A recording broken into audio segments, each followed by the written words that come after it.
So I don't have the keys or anything for the vehicle. It doesn't start, won't move. I'm on private property. I can do this.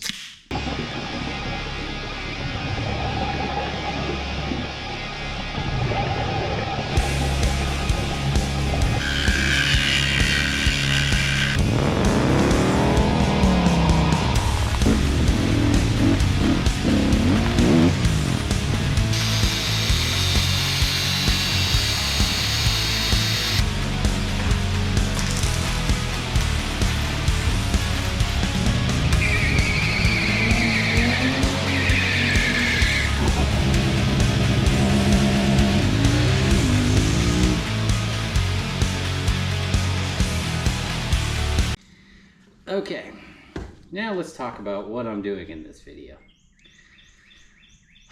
I bought this bus for $2,000 without a title. First mistake. I'm going to tell you right now, never buy a vehicle without a title. It is a pain in the butt, at least in Texas, to get a title.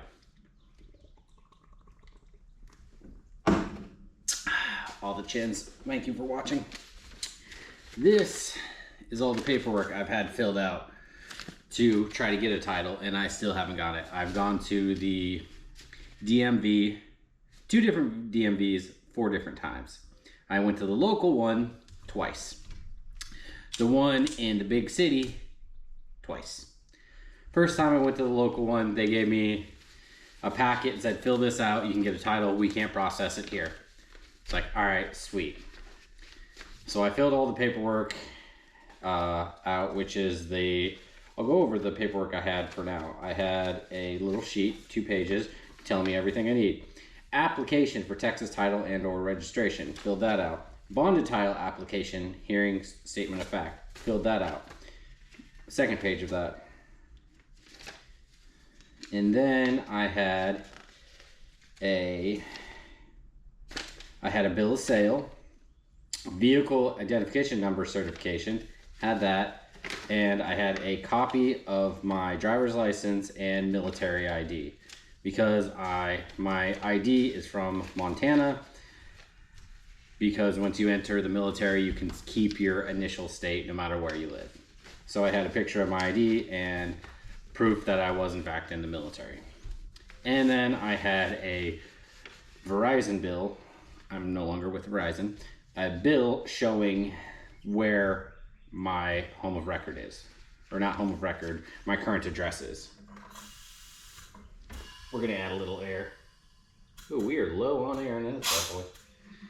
Okay, and then I went to the San Antonio, the big city DMV.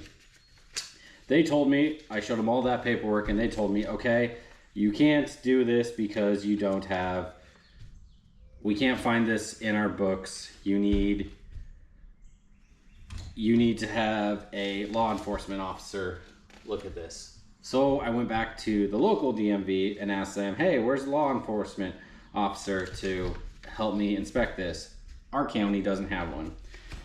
So that's what I did, which you'll see later when I loaded the truck up, loaded the bus on the truck in a kind of a sketchy fashion, and drove to a different county, which was an hour both ways. I took all the back roads just for extra safety. The law enforcement guy inspected the vehicle, said, yeah, this is, the DMV is awful.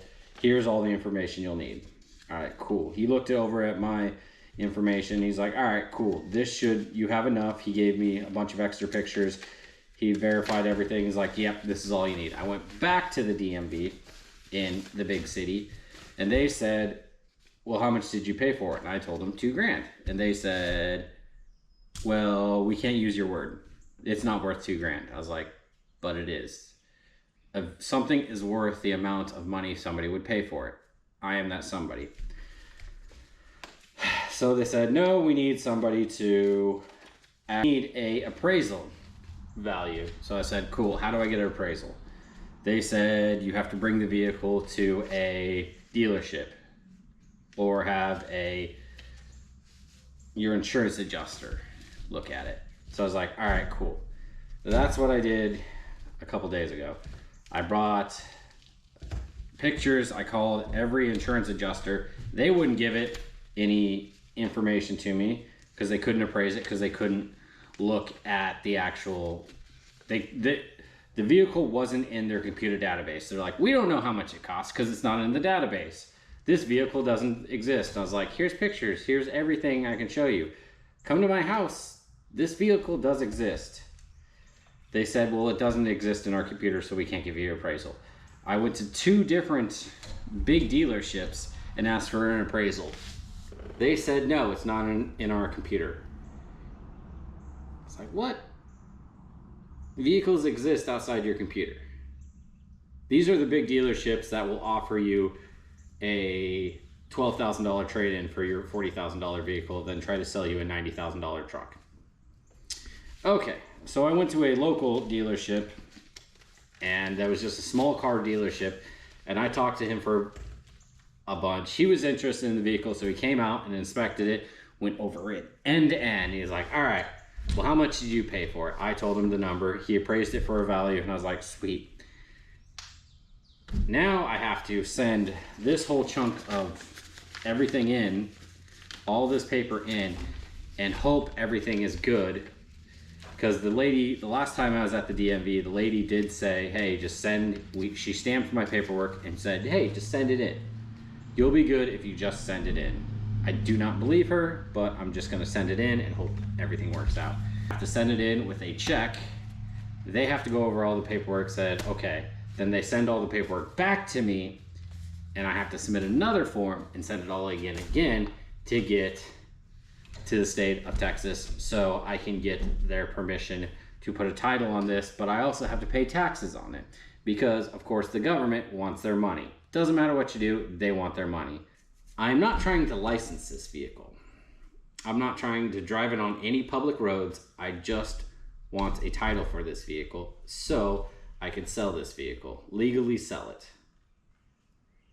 And I'm jumping through hoops and hoops. And by the way, this has been since the first video I uploaded saying new project to now. I've been continuously working on this, trying to get these people, these government agencies, to just give me a piece of paper so I can sell this vehicle again. Having said all that and done all that, I will give you a piece of advice. If the vehicle does not have a title, do not buy it. If you're trying to sell a vehicle without a title, you're going to have to get a lot less. It's much easier if you have a vehicle without a title, part it out. Get rid of it. Get rid of all the parts because you don't need a title to sell an engine. You don't need a title to sell a transmission. You're supposed to have a title to sell the frame. But part it out completely and then take the frame to a scrap yard and sell it for what it's worth in scrap. That's my advice. Now that I have all the negative parts of this video complete, enjoy me loading it on a trailer in a very sketchy manner and taking it on down the highway. We got big things happening. Not really exciting things happening, but big things happening. I need to bring this bus to get inspected by a sheriff so I can get a title for it. Okay, let's see if she'll start. I'm having a heck of a time getting her to start recently because she's just flooding. But I figure if I don't stomp on that thing a bunch, you don't push that button, it'll hopefully just start right up, right?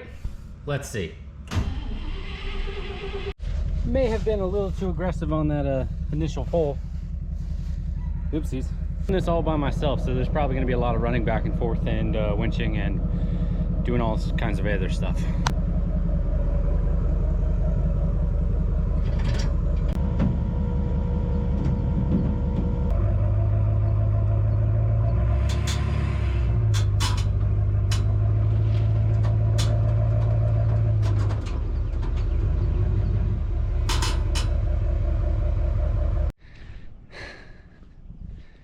So this is 1000% the wrong way to be doing this. But I gotta leave in 16 minutes now to get there on time. I need to get this loaded. This whole bus not starting thing is becoming a pain in my butt.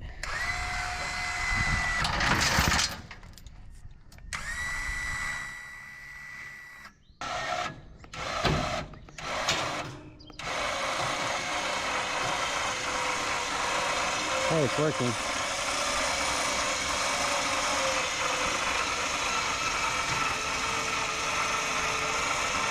This is a dumb idea.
She's loaded and strapped down.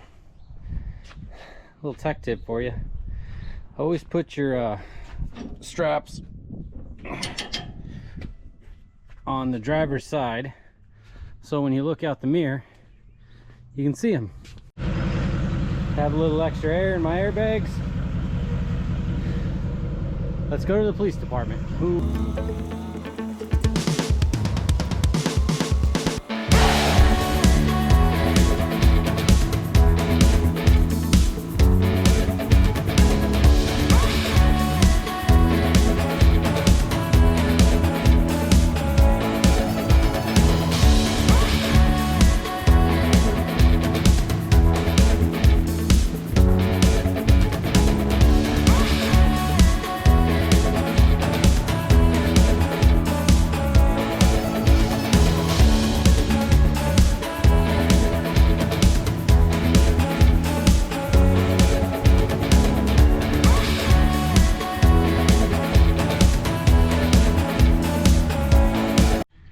Well, got her back. Got the cops to sign a bunch of paperwork and stuff saying I didn't steal it. I'm hoping that bouncing around on the back of a trailer for around 2 hours has made this old girl, made her, fixed her and made her want to start. My confidence is not high.